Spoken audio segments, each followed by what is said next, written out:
Hi, folks, and welcome to another Rio and Raw conversation. So together with Marco, I'm joined by Erez Modai. He's not here with us, but he'll be with us very, very soon, maybe in a matter of seconds.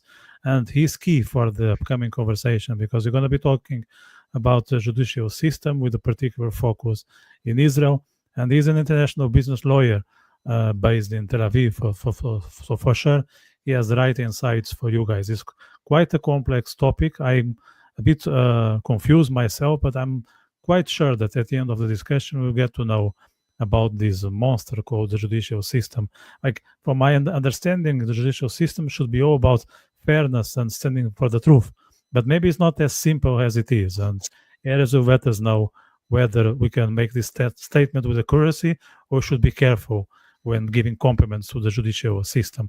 So I'm going to pass the ball to Marco, and before, I just want to encourage everyone to press those three buttons below. If you can subscribe our channel, that's a great help. If you know someone who's into these topics and are not aware, it would be great if you can share with those guys.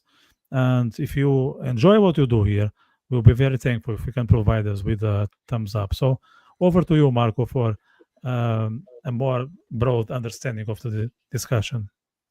Thank you, Vitor. So, at the heart of this debate lies a fundamental question about the balance of power between Israel's branches of government, specifically the role and authority of the judiciary in shaping the nation's laws and upholding democratic principles. Supporters of reform argue that changes are necessary to restore democratic accountability and curb judicial overreach, while opponents warn that such reforms risk undermining judicial independence and eroding the rule of law. This debate is not just about legal mechanisms, it's about the future character of Israeli democracy. And it's something that's been in the news for the past few years. It's gone slightly on the back burner since the beginning of the war, but not totally. Okay, so I'd like to start now and ask Erez Modai, our international business lawyer and expert, to speak a little bit about judicial reform and start from the beginning, Erez, because this is something that goes back a few decades. So can you just run us through the process? Absolutely. First, I need to make some preliminary comments. The first one is that I'm not a constitutional law lawyer, I should say, but I am very much interested and concerned about the issues at hand. The second point is, I think, a good place to start this evening. In the last few days, a recording of the chief Supreme Court, the president of the Supreme Court, as is called in Israel, his recording surfaced. He was addressing high school kids, and he said the following, and I hope I'm not misquoting. He basically said, there are no rules to the game. We decide, we, meaning the judicial system and the Supreme Court, we decide which law is good and which law isn't good. And these are the rules of the game. So he said that there are no rules of the game and that these are the rules of the game. So I think this, he was also quoted to have said that the democracy in the Israeli parliament, the Knesset, is, I think it could be translated well to a nominal democracy. It isn't the real democracy that is based on values and things like that. Although in his own court, decisions are taken by majority, which are a reflection of nominal democracy. I thought this story and these quotes are a good place to start. Yes. Israel is a nation of millennia, but as a state, it is pretty young. It's from the late 40s, 1948 to be exact, and until the mid 70s, it basically derived all its judicial and legal structures from Britain that had a mandate over the land of Israel in the 20s, 30s, and 40s. So in the late 50s, they decided that as Israel has no constitution, they, meaning the parliament, will enact it chapter by chapter. And each chapter they called a basic law. There was a basic law about the parliament itself and elections and things like that. And things were at a point that the Supreme Court rarely decided to cancel a law enacted by the parliament, because the parliament was perceived as the representative of the sovereign people of the state of Israel, the citizens, Arab, Jewish, and a few other groups, each having one vote per person. Back in 1992, there was the enactment of a basic law called the Marco, maybe you know better the term, the honor of man and his freedom. Am I right? Yes, I get what you're saying. Yes, human dignity and freedom. I think human dignity and freedom. So this was one of the chapters. It was enacted by a very small majority.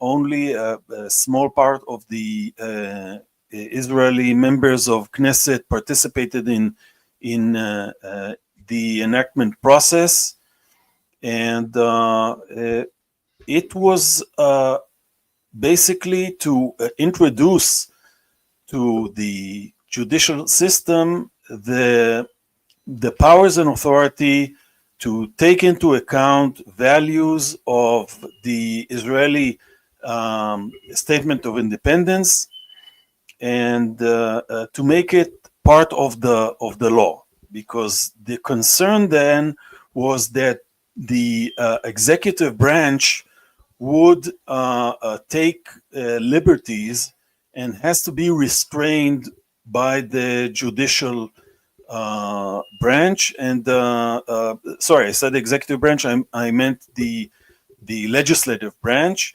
and it had to be checked and balanced, so to speak, by the judicial branch. And people were very happy, and I should say proud. I was a law student then, very proud of this mechanism that theoretically ensured us that there would be no dictatorship in Israel, because even if the legislative branch goes crazy, quote unquote, the judicial branch will be there to put the limits. And this was to many ears very good news. Now, what happened in subsequent years is that the judicial system, I don't want to say bastardized, but used this basic law as a leverage point to elevate itself above the law of Israel, meaning that everything can be considered. Everything has to be in a balance of different values, and it is the judicial system and mainly the Supreme Court that decide what has more importance at certain circumstances, and that could be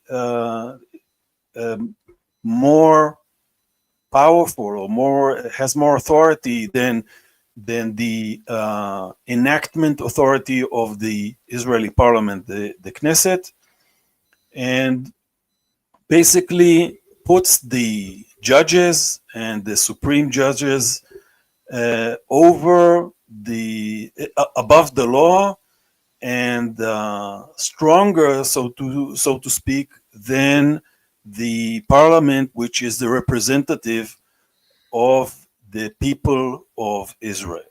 So this is the problem in a nutshell.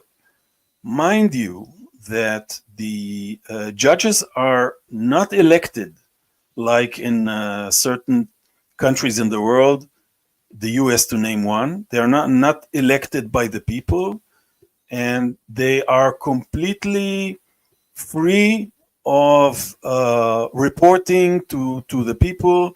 They are like what we call nails with no heads. Once They're a law. in, I see, a law unto themselves, a self-perpetuating judiciary, essentially. Right.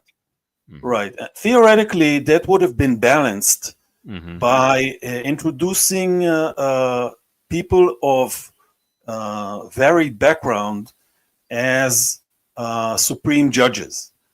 That wasn't the case, in fact, because the left wing of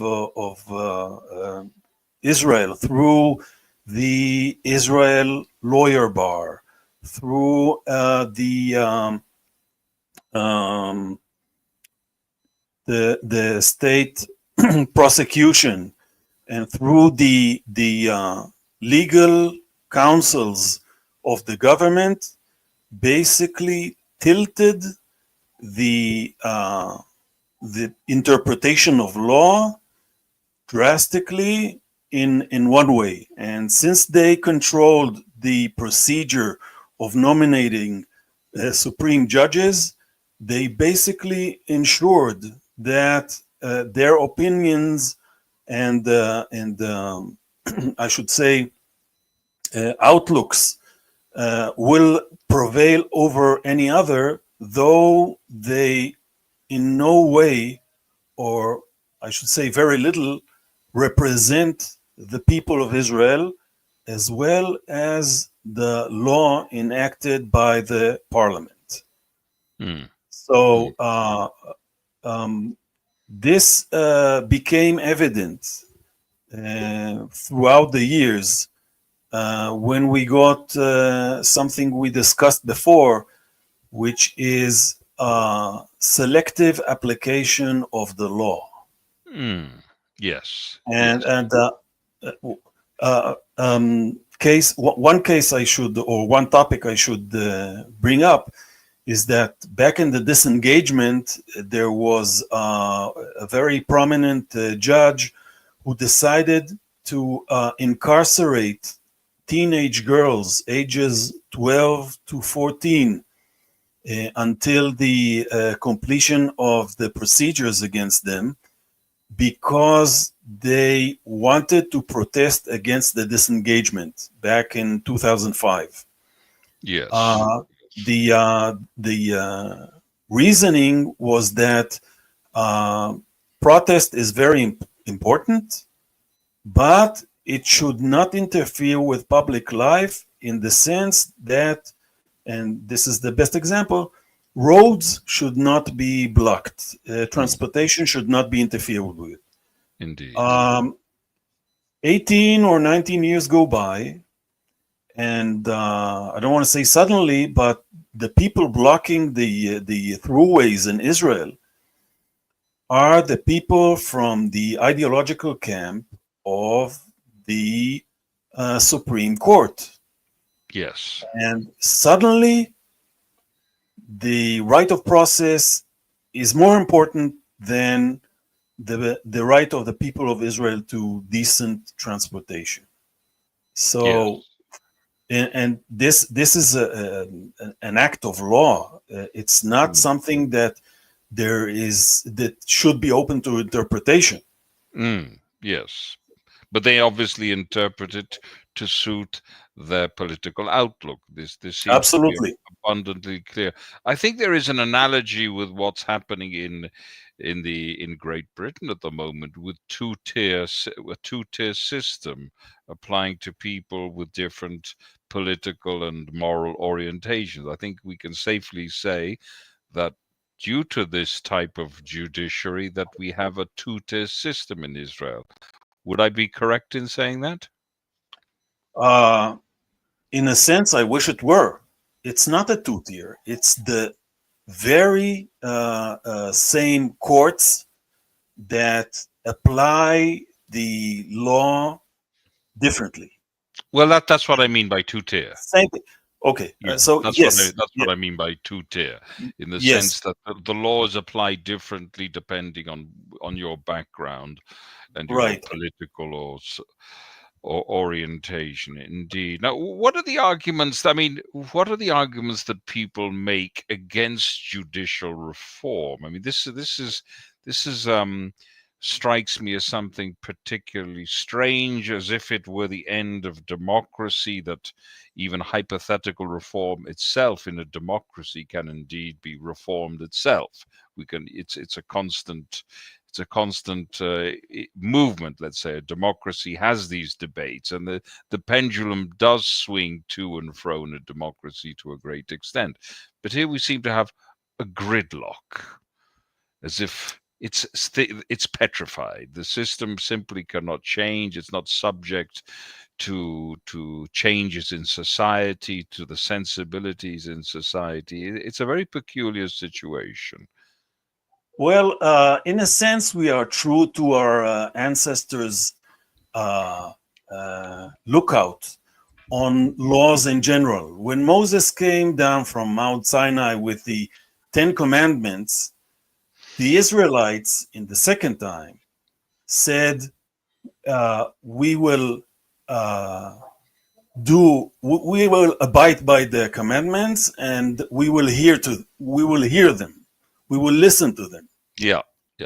Now, some say, how can you abide by them before you hear them? Which is an interesting question. 3 or 4 millennia later, Israelis, and especially the judicial system, they want to decide how and if the law should be interpreted. And in my view, the problem is that a vast majority, not a vast majority, but a vast percentage of Israelis believe that this one-sided interpretation is, quote unquote, the law. So if you say, wait a minute, how come this disparity or this discrepancy between 14-year-old girls back in 2005 and people who are disrupting life in Israel? So the other people say, what do you mean? That's the law. Yes.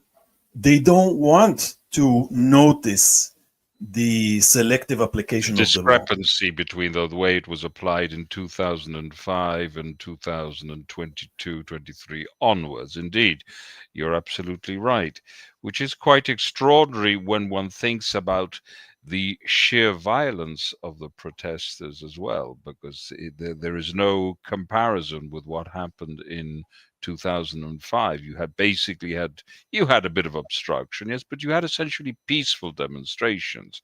Here you have people lighting tires and causing havoc and engaging in acts of violence. Mind you, the legal counsel to the government was then Meni Mazuz, formerly a Supreme Court judge. Yes. He said if the protesters against the disengagement set one foot on the road and disrupt transportation, they will be incarcerated and indicted. Indeed. Now, the funny thing that the same person is Honorable Justice Meni Mazuz was asked how can he justify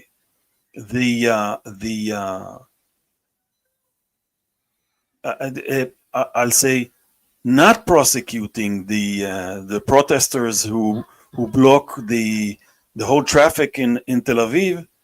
And his response, he's not a justice anymore, he retired, but he said, I didn't know they were blocking roads. Okay, so, yeah. And other people, such as the head of the opposition in the parliament, Yair Lapid, said, these are totally different people, meaning that they should not be subject to the same law. In the name of democracy, in the name of equality, in the name of the rule of law. These people can protest because they are above the law, because they are different people. They are excellent people. Yeah, excellent. Yeah. And I'm not saying that cynically.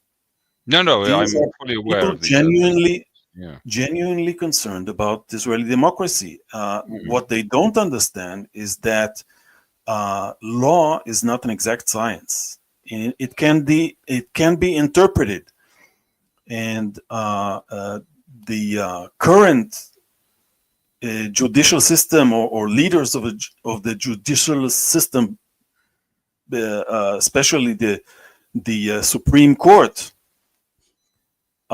enforce a very narrow, very one-sided interpretation of the law.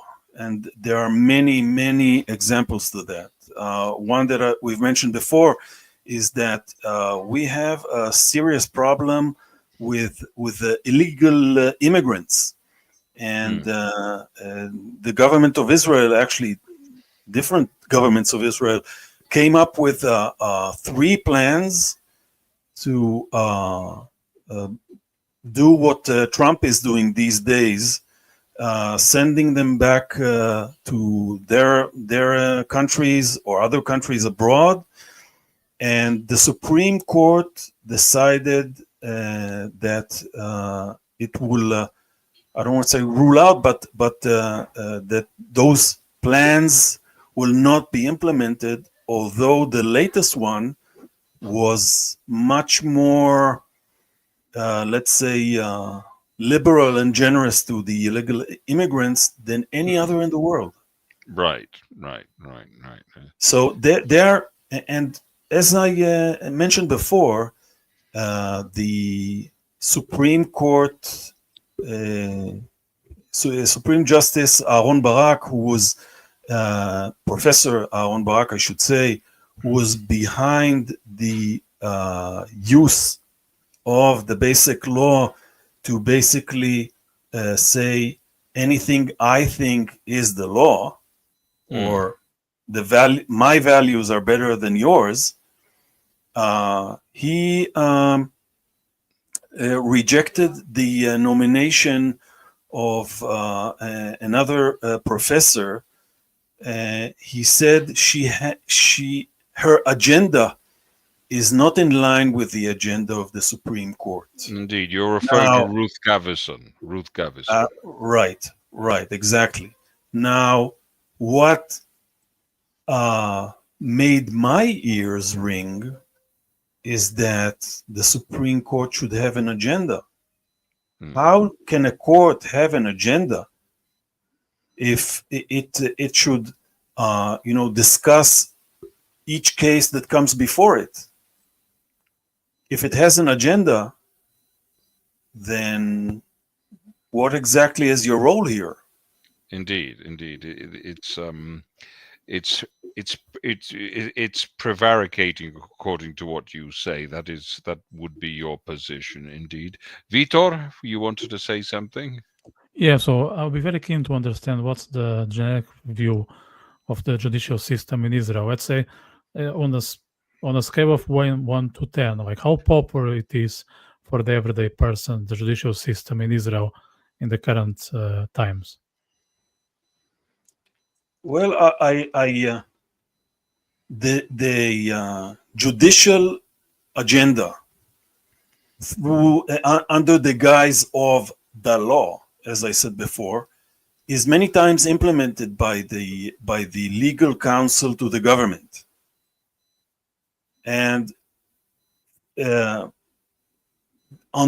October 7th, 1923, when Israel was under attack by thousands of sadistic terrorists and murderous terrorists, the legal counsel said that Israel cannot declare war.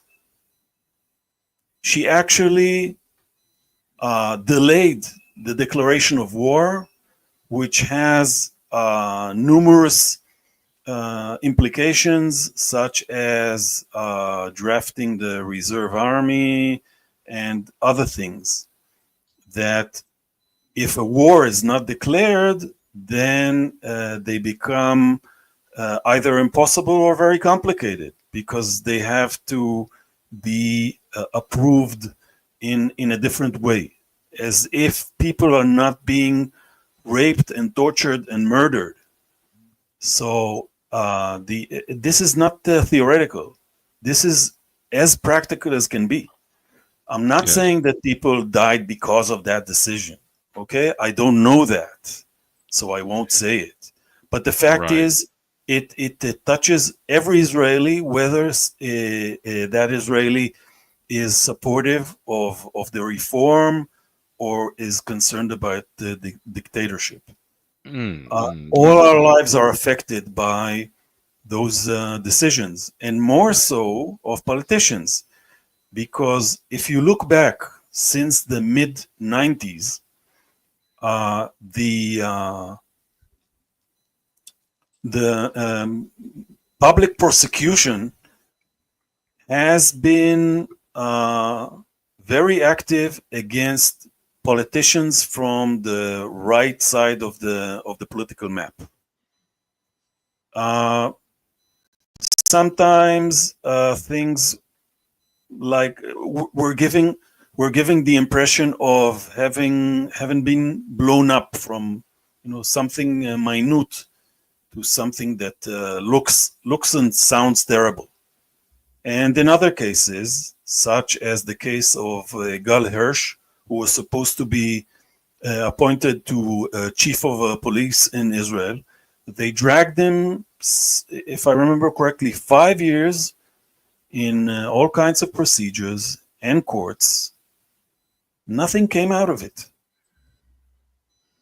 And this could be said to 14 years of investigations on Member of Parliament Lieberman, who, as far as I remember, was never indicted, let alone found guilty in anything. And I suppose we could also speak about the current proceedings against Prime Minister Netanyahu. There seems to be something there too, a tendency for vexatious lawsuits. Let's talk about what is called case number 3000. Mm-hmm. Now, in the proceedings, the judges called the representative of the prosecution and said, there is nothing in the case that could constitute a violation or a breach of law. Immediately, those judges were labeled traitors. So the system enforces the agenda of the of the judicial of itself, of the Supreme Court, both outward and inward. Yes, indeed. Indeed. Can I draw your attention to another episode? Because something of great significance happened in mid-war, when, let's say, the judicial reform and the process and the protests against judicial reform should have been put to one side during wartime, which I think most people on the judicial reform side were prepared to do, to put it on the back burner for the duration of the war.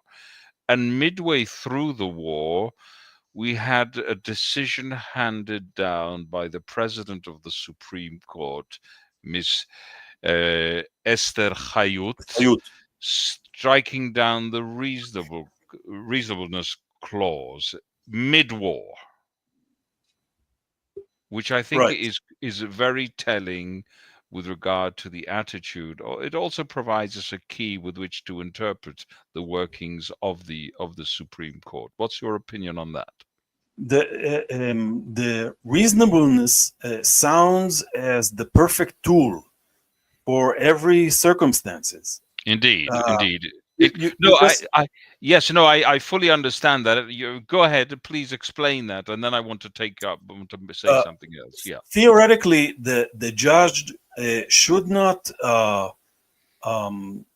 effect his or her own opinions, but think of a theoretical, reasonable person. How would such a person would decide on the matter at hand? The problem is that you cannot split a person in two. So eventually, what that judge or another rules is what seems reasonable to him or her. In their eyes. Right. So it does reflect their opinion. It does reflect their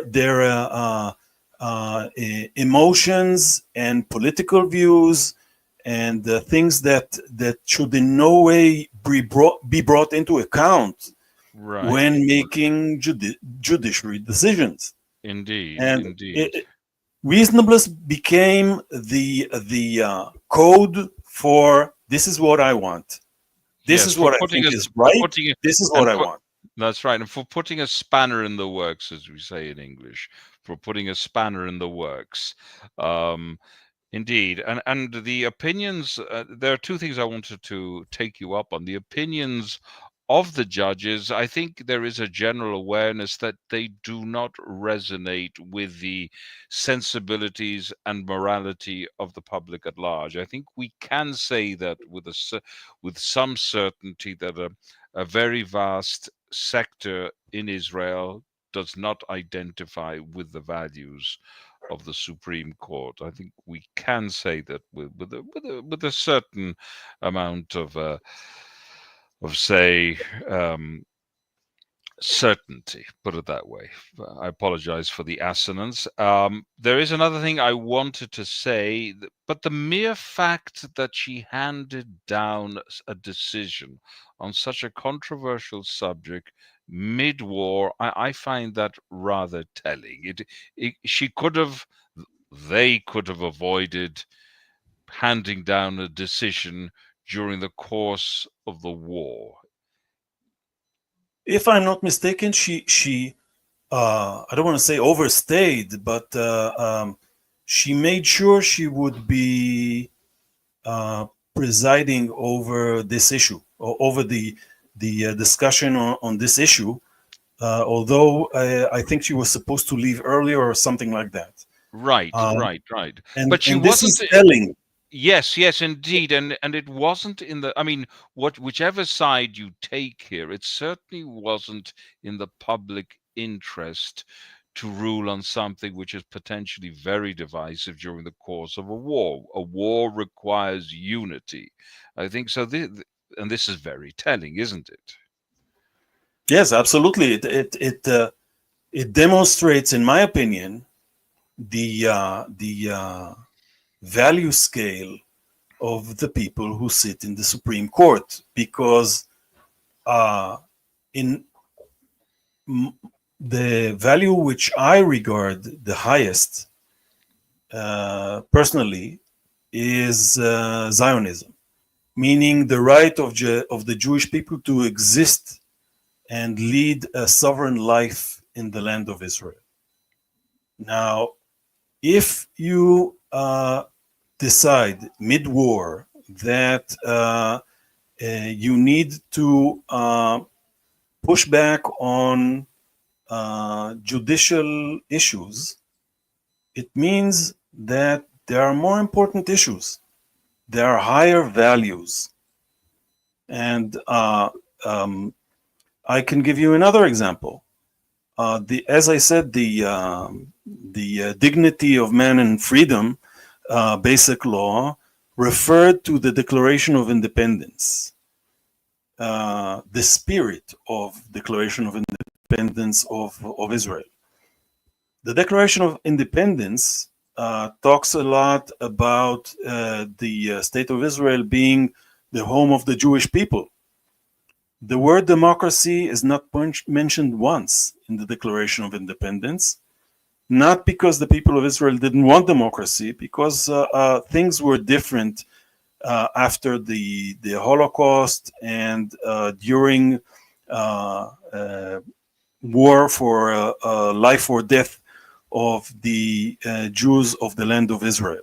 So this is the background to the Declaration of Independence. For some reason, the Supreme Court insists on acting as if the legacy of the Declaration of Independence is not so much Jewish or not Jewish at all, but more of progressive values such as democracy and I dare say inclusion and things like that, that completely disregard the feelings and the aspirations and the interests of the vast Jewish majority in Israel. Yes, yes, yes. This is how the tendencies and different values of the Supreme Court find their way to the public life in Israel, despite the fact that the vast majority of Israelis and indeed of Israeli citizens support the fact that this would be one speck of land where Jews will, I don't want to say call the shots, but lead life. Yes, the rhythms, yes, I think we can say the rhythms of the country and the narrative and the holidays are recognizably Jewish, and the right? sensibilities of the judiciary should fit into that view of And things. instead, the judiciary, whether I like it or not, sometimes I like it, but whether I like it or not, chips away at those values. Yes. For example, there was a law in Israel that no businesses will be open in the weekends during the Sabbath. Yeah. This was is basically ignored in many places in Israel. Now, as someone who doesn't observe the Jewish religion to its in 100%, let's call it, I like going to movies in weekends, but the fact is that it's illegal. That's right. That's a fact. And it Now isn't applied. Yeah, and it isn't. And it isn't applied. So we're talking once more about selective application of the law, Right. which Exactly. is in legal terms something that's very serious. It sort of it amounts to a perversion of the course of justice, if you will, to a certain extent. Right. I want to raise a different issue. There was the issue of humanitarian aid to Gaza. Israel was under a lot of pressure from the United States to allow humanitarian aid, which basically was a way for Hamas to funnel money and resources and to keep its iron grip over the citizens of Gaza. Now, the judicial system, through the legal counsel of the government, basically adopted the American position and said it's illegal not to allow humanitarian aid into Gaza. Although, if you look back and if you look sideways, about 0% of armies in war have the responsibility of feeding their enemy enemies. population. Absolutely. So they seem to be making up law as they go along, with other authoritative opinions in international law think otherwise. That Israel is under no obligation to supply an enemy power with humanitarian aid. Right, especially in the conditions where such aid is immediately transformed into guns, into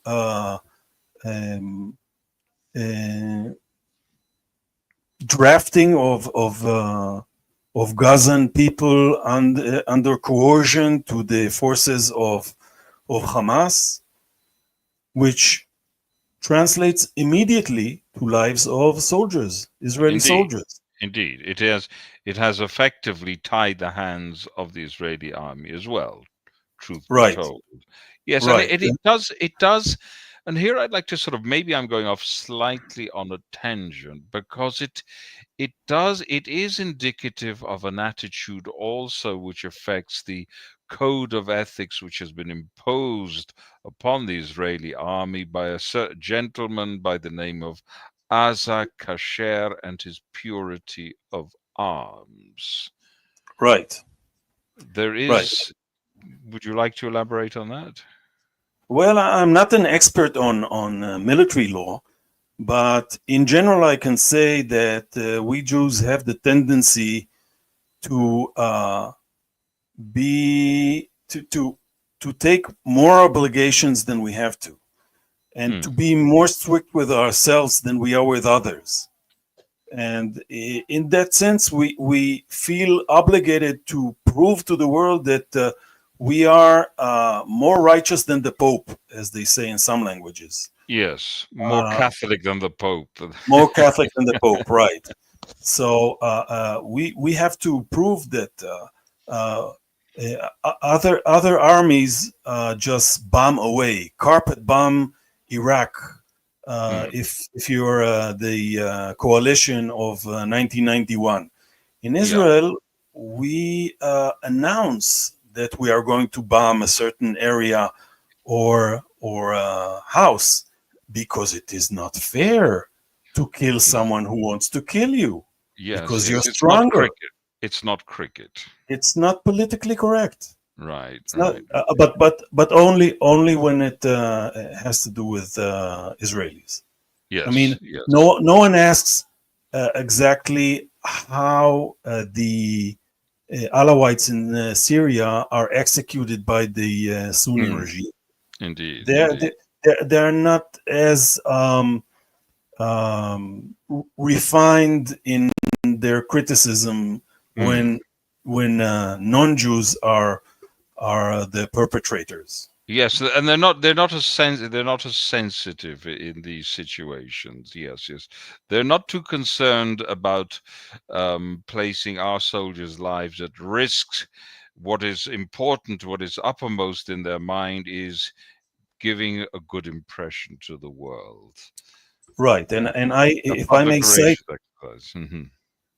if I may mention another issue of October 7th, when the judicial or the legal advisor to the military said that the Air Force couldn't bomb or couldn't attack the multitudes of Arabs coming from Gaza to rape, torture, kill, and pillage and burn cattle and what have you, for legalistic reasons. Yes, yeah.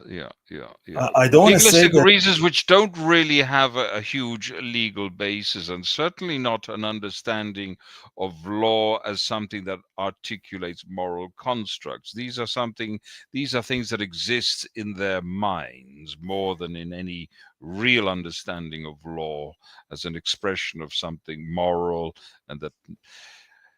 Go ahead. or Sorry. at least applied in the most extreme and unreasonable manners. Yeah. To the extent that many casualties could have been prevented if the Air Force would have attacked the points of entry and from Gaza to Israel. Yeah. And instead of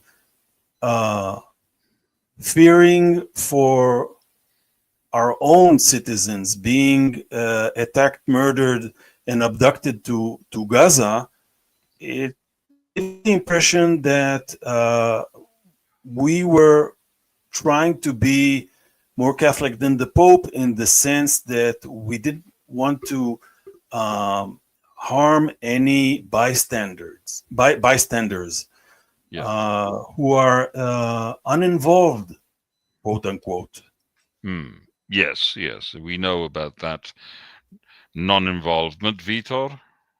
Yeah, I'm just very curious here. Like, when it comes to the so-called upper hand, who has it in Israel? Is it the military or the judicial system?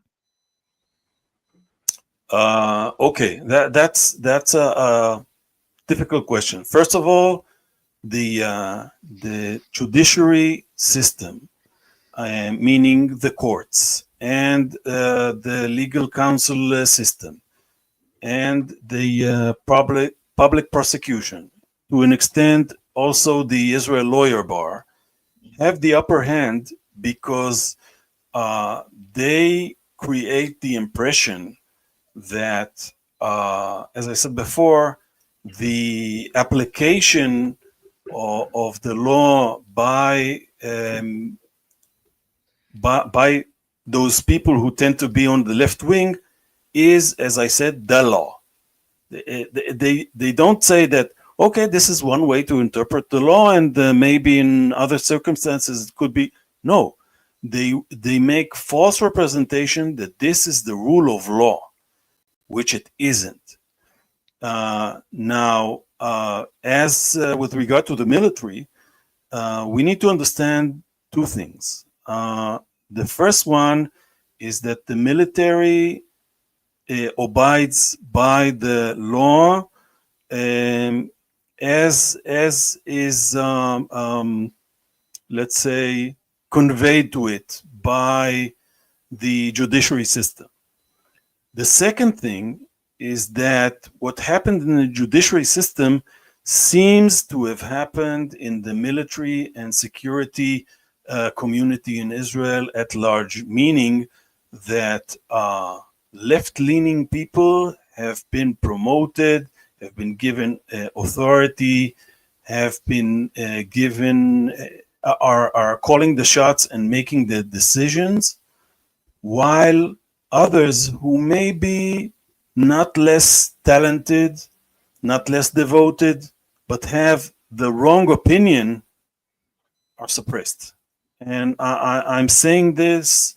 I asked a friend, how come the politicians who come from the security system, Ami Ayalon, Yair Golan, and many other names who are extreme leftists, how come only they come out of the security service, from the Mossad, from the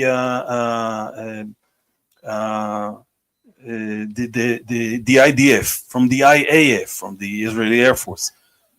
How come none of them are leaning to the right?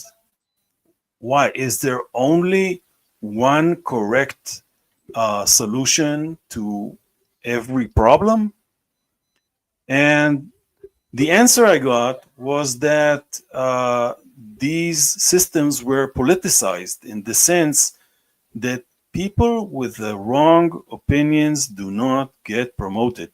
There's a very thick glass ceiling that these people, like Professor Gabizon, when she was supposed to be nominated to the Supreme Court, are labeled as having the wrong agenda, which is terrible, because the military and the security system should have only one agenda, and that's protecting the citizens of Israel. Not political, not progressive, not anything else, which they failed miserably in October 7th, by the way, but that's a different topic. Yes, it may be a different topic, but it is certainly pertinent to mention it here, because it has these attitudes have infected Israeli institutions across the board. Right, including the influence of academia, including progressive American funds that give scholarships to high-ranking IDF officers and other civil servants, which is, apart from being a sort of bribe in the way I see it, is further contributing to the tilting of the system to the left. To the left, the more progressive, less Jewish, less nationalistic, whatever all the claims that you hear in Europe against the European Union establishment exist in Israel. Yes, they can be applied here in the same measure. Yeah.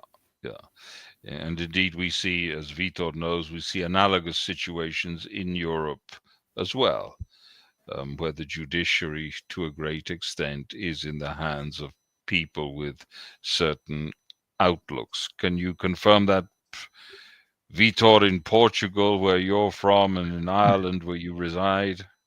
Yeah, fortunately, I can confirm that. I would like to provide people with different news, but it's hard to believe that the judicial system is one of the most corrupted institutions in Europe. So, and I think it's not getting any better. Probably something that is going on the wrong direction for the last 10 years, if not more.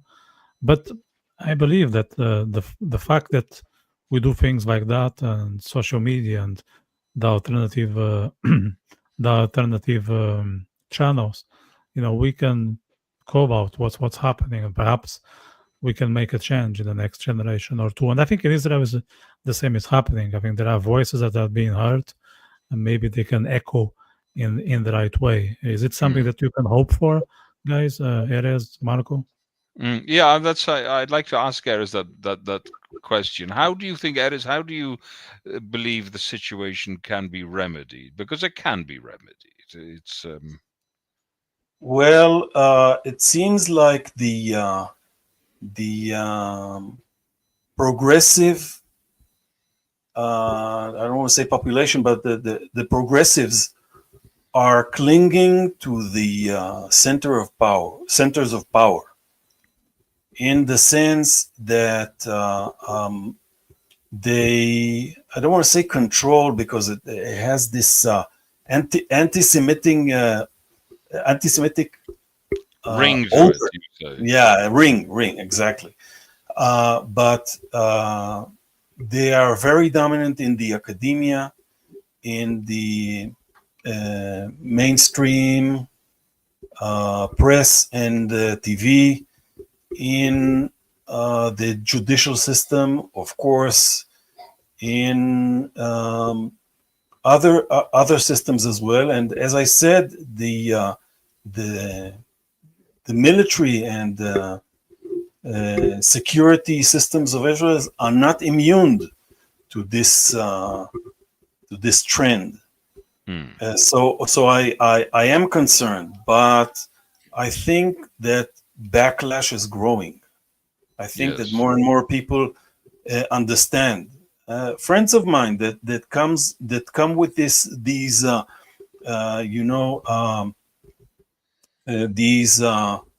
phrases like democracy is in danger, and sometimes all it takes is asking, why do you think so?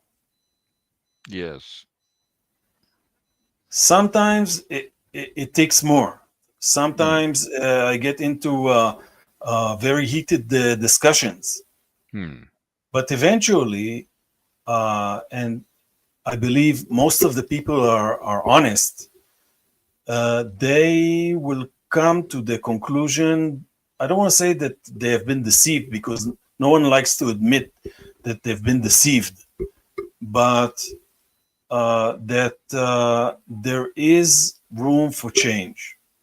I talked with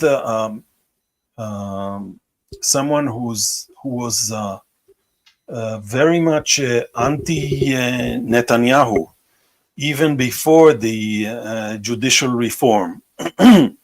And I talked to him about all these problems in the judicial system. And what he said to me was very much telling. He said, yes, we should correct that, but not that way. He didn't have any proposals. How should we correct things?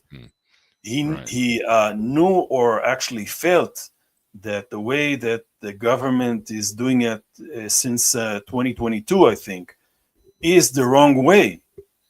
But he has absolutely no suggestions, although he absolutely acknowledges that the system is crooked and needs serious reform. And it's not fit for purpose in the light of reality here. It's not something that can it's not something that can sustain the state. The architecture isn't working. Put it this way: the architecture of the state isn't working. And I think it needs to be recognized that it's the judicial the situation with the judiciary is also a reflection of the outlook of certain politicians to sort of, as you said before, water down the notion of a Jewish state. And I believe it's also connected to the so-called the fictitious peace process, which has been going on for many years, or which had been going on for many years. And there was a sort of an oblique understanding with our so-called peace partners, and also with a certain element within the internal constituency. There was a sort of a tacit understanding to push a certain agenda along, water down Jewish identity, and facilitate the creation of an enemy state in the land of Israel, with all the economic interests of certain parties as well. I think there are a number of interlocking elements here that are now unraveling.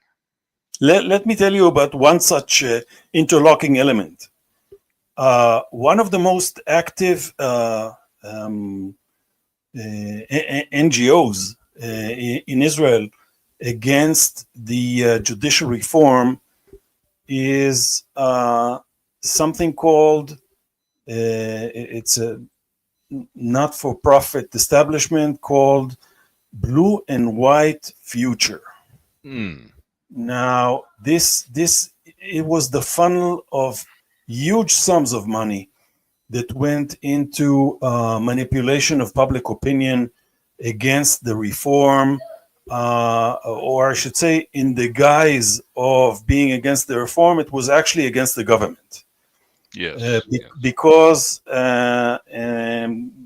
people oppose the rule of the Likud party, and especially Prime Minister Netanyahu. Now, I can understand where that's coming from. Mind you, I'm not saying that I personally am a supporter or opposition of the government. I say that I can understand where that's coming from.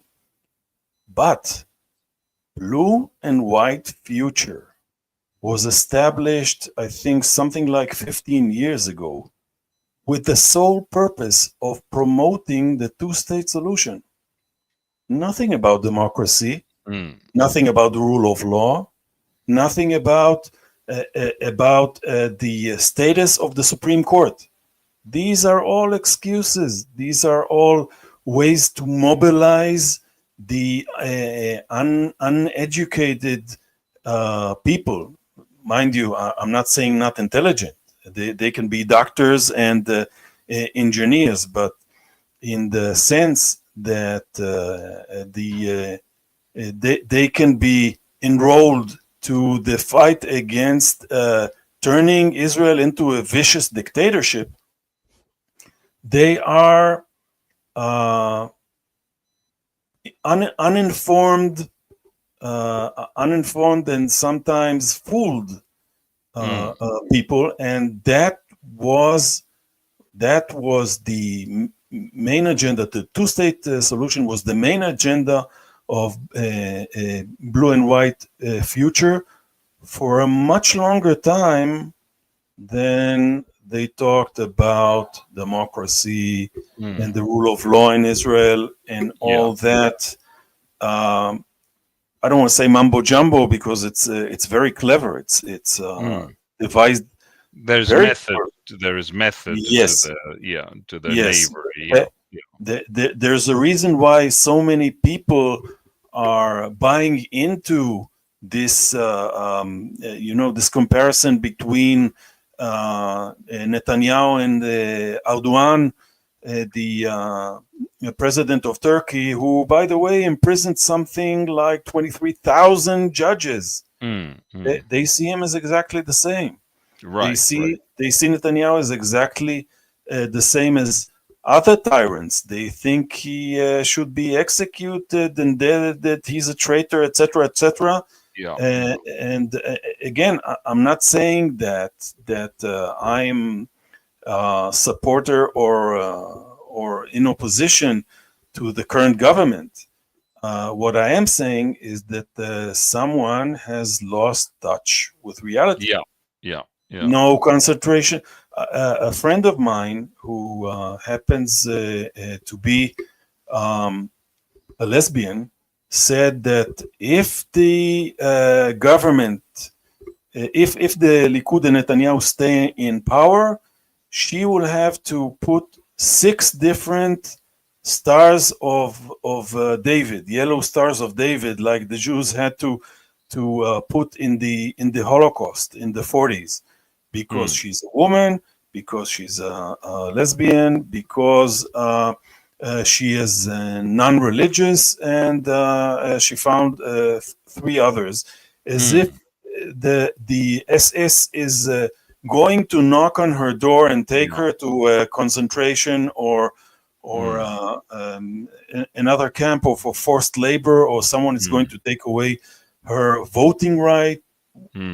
These were never discussed. It's all figments of the imagination, the very creative and smart imagination of people who basically want the two-state solution and feel this is the right way for Israel, even if Israel will cease to be a Jewish state.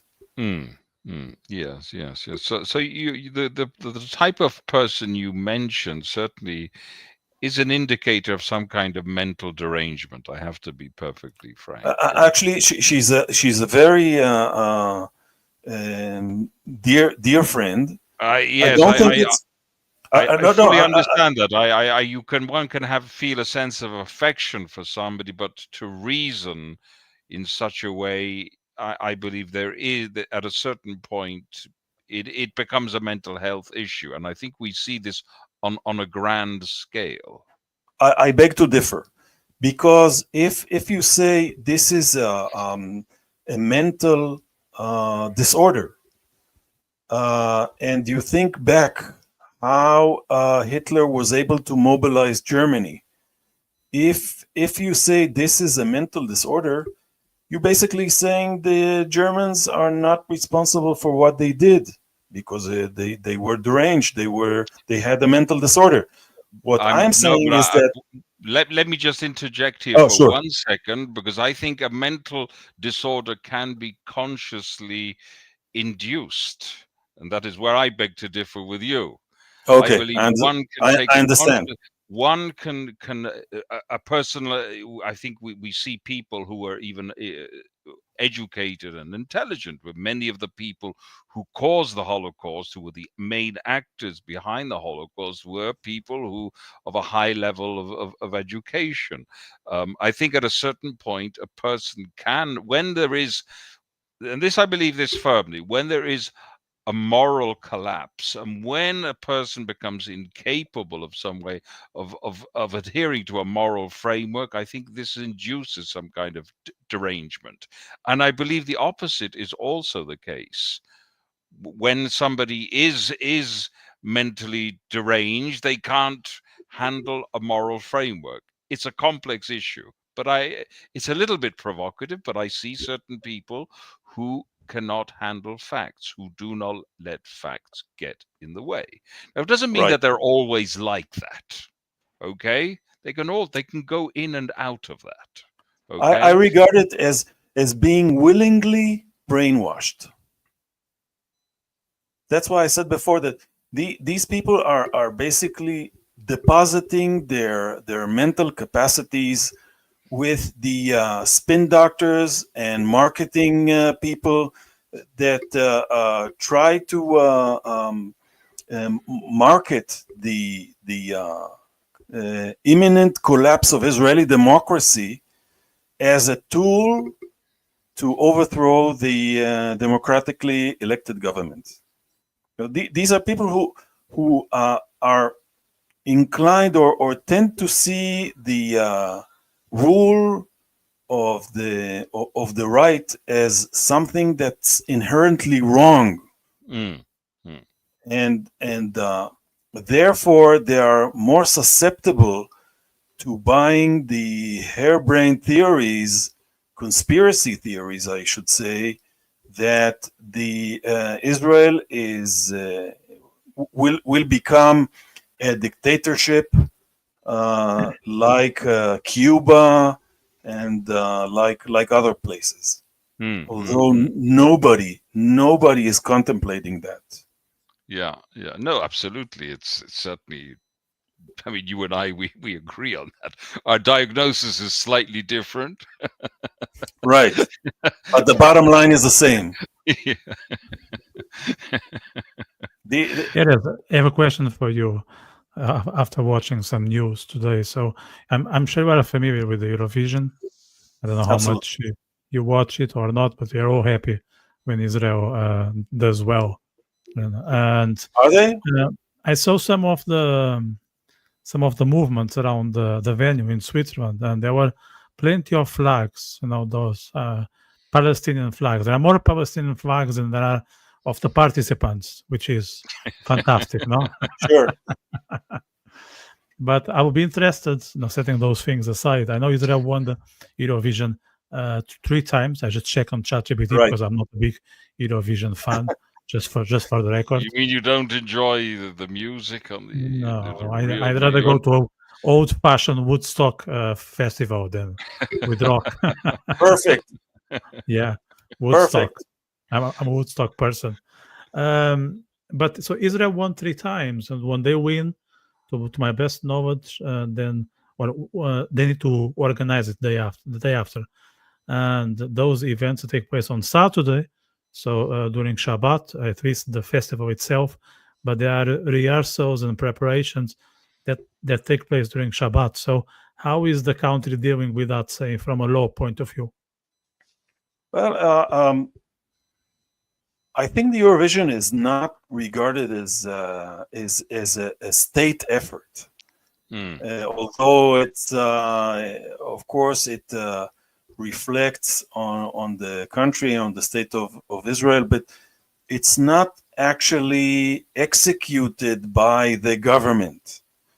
So the government may support, and but it's Sorry, I don't want to contradict you, but it's not the national TV that organize the Eurovision, because in Europe it is. That's why I thought there will be a relation between the two. okay. I don't want to call you out, but I thought so. No, you're right. You're completely right. But the national television, which is also center of power leaning to the left, Yeah. and therefore is not actually too worried about breaching the Jewish laws, but eventually it's not regarded as like the Ministry of Education that organizes a certain event. It's not regarded as such a formal act of government in that sense, and ultra religious people won't watch it anyway. Some of them don't even have TV, so it's not that of a big deal. But what you mentioned brought to mind all the pro-Palestinian protests in the West, where you see only Palestinian flags, only. While if there are counter protests like of Jewish communities, etc., you will always see the national flag, whether it is the American flag or the Union Jack in the UK, or the German flag or the Swedish flag, because Jews always identify and endeavor to be part of the nation they live among. And while the Palestinian, pro-Palestinian, let's call it movement, is geared toward the Muslim rule, even if LGBT groups think they are demonstrating for the poor Palestinians. So I would be surprised if, by the way, Israel in the 3 times it won, it was the political climate was always favorable to Israel. In the late 70s, it was around the negotiations for the peace accord with Egypt, and I would say that the votes are hugely influenced by the political climate for or against Israel. I'm shocked that you should say such a thing, Erez. Shocked. We are talking about art, aren't we? High art. Well, The art of bashing the Jews. It's an art. Well, it's a hobby elevated to the level of an art. Otherwise, you can't explain. You can't explain those things, and that brings me back to the subject of this evening. I think that the leftist, more progressive, I don't want to say elite, but population in Israel is kind of shying away from the Jewish religion, from Zionism, from the nationality of Israeli Jews, because they feel that these values contradict the progressive values of equality, for example. Because if you have special regard, whatever regard to Jews, then you're somehow committing a sin to democracy and equality, which may to an extent be right, but this is why they feel they need to suppress every aspect of national pride, of national achievements, of unity around holidays and religious practices, be they executed by religious or non-religious people. They feel they need to suppress it. It's for some reason they find those threatening, and that's unfortunate. And I hope the tide will be changing. I believe it is, Erez. I believe through force of events and the traumatic, sometimes it takes a traumatic event to snap people out of certain modes, and I think we had a pretty traumatic event on the 7th of October of 2023. A lot of us saw it coming, I must admit. I wasn't totally surprised by such an event. I'm sure you weren't either. I think not really. I mean, down, the scale and the date, but not the Palestinian aspirations. Yeah. The chickens came home to roost on the 7th of October. All the incapacity of the state of Israel and the institutions to deal with this reality, the refusal really to look reality in the face. Right. We're paying the price for that now. Yeah. That's another symptom. If everybody's equal and we are so progressive, then the Arabs and Palestinians and even Hamas are actually, they are reasonable and progressive. We only have to find the way to, get it out from them, which is a naivete to an extent that I can't begin to describe. Yes. If you feel that you hold the moral ground because you are democratic, because you support the rule of law and equality, and so you feel that this is the way it should be, that you're enlightened, and that other people like terrorists and people who kill babies in ovens will one day come to their senses. You will appease them, and they'll come to their senses. They desperately want to believe that, and I understand that. I understand. We want to be hopeful. We want to think that one day there will be peace. The important point is to understand when it's realistic and when it isn't. So I'd say that in the 4 podcasts I've been honored to have been invited by you, we have given a very wide perspective of the. We started with the Palestinism, which is the aspiration of not very well defined Palestinian people to its own land, to its own nation, to its own state, We talked about Islam aspiring to conquer and dominate the world, and we came to the rule of or actually to the judicial coup d'etat, as they refer. Yes, yeah. Which are many times symptoms of the inability to look facts in the eye, to understand that people, all of us are people, but they are different people with different aspirations, with different way of thought, and that we should be equal, but we're certainly not identical.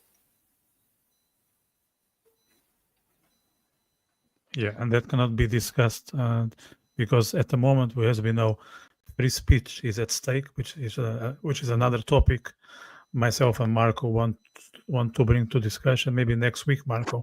And I think it would be great to have you, Erez, for that one.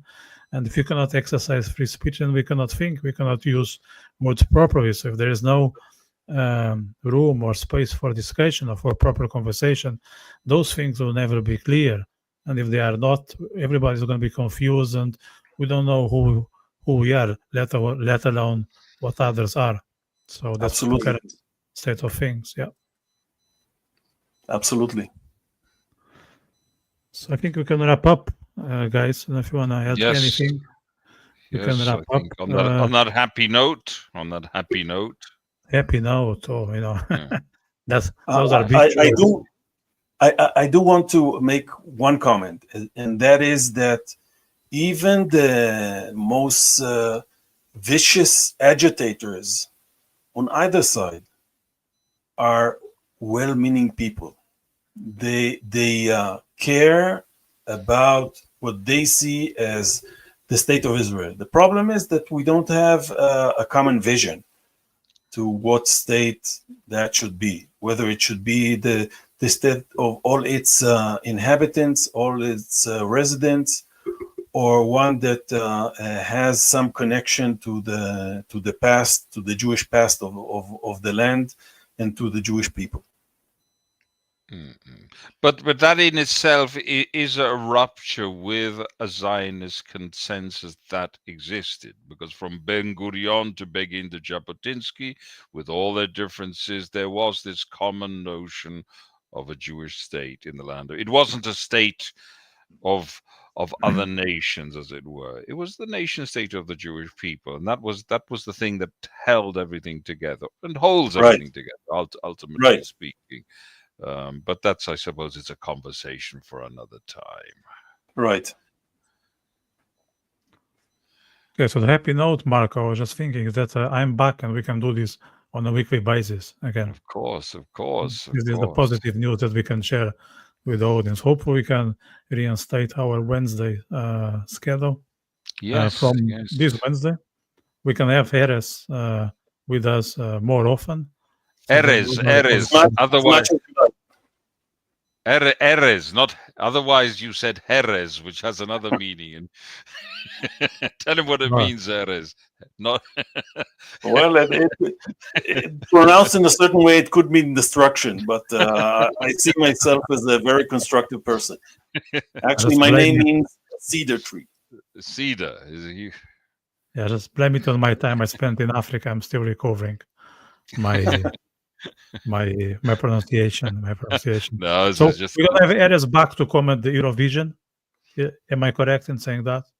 Yeah, we can have him as our special Eurovision commentator. Yeah. Alternative Eurovision. Well, I pass. Yeah. So I don't think children are ready for my performance. It's not. I see. It's not. We put some sign at the top of the screen that it's not suitable for children. Yeah, of a certain age. Proceed with caution. Yeah. So we'll start again, guys. Every Wednesday, as we were doing, we might interrupt, or maybe it was special when I'll be in Israel. We'll think of Yeah, we best have way to. to Yes, you're celebrate that. coming soon for that. In June, he's doing his book presentation. So if anybody's viewing, Vitor is presenting his book in the land of Israel. Yeah, in June. So you're all invited, guys, to join that event. Hopefully, to be on the Bloomsday.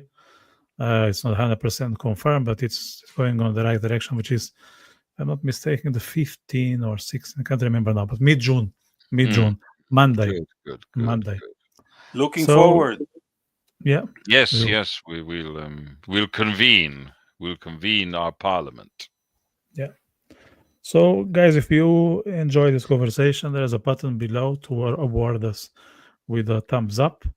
If you are aware of someone who hasn't watched us, but they might benefit from the kind of conversations we have here, to be great if you can share this podcast or any other that you feel are of usage for that particular person. And if you haven't subscribed, fine. The button is still there waiting for you guys. So, Erez, thank you again for the insights. It was such a complex you for having me. You broke it in pieces in a way that will make sense for most people. So thanks, guys, and we'll be in touch very soon. Take care. Thank you. Bye-bye.